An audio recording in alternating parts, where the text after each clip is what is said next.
Nasa 42 proyekto sa balwarte ni Senador Alan Peter Cayetano sa Taguig City ang natukoy na questionable. Kabilang umano rito ang sinasabing Ghost Slope Protection Project at unauthorized reclamation sa ilang bahagi ng Laguna Lake.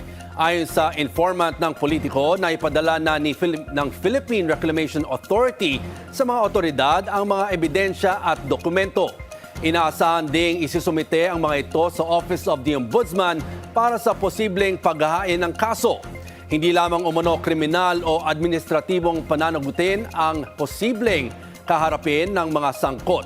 Pinag-aaralan din umano ng pamahalaan kung maaaring ma-forfeit pabor sa Estado ang mga lupang sumailalim sa reclamation ng walang pahintulot.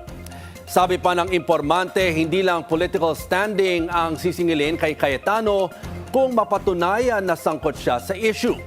Ang impormasyong ito ay isa lamang sa magpapatibay sa mga pahayag ni Senador Panfilo Lacson sa umano'y higit 14 billion pesos na maanumalyang proyekto sa Taguig na pinondohan mula 2020 hanggang 2025.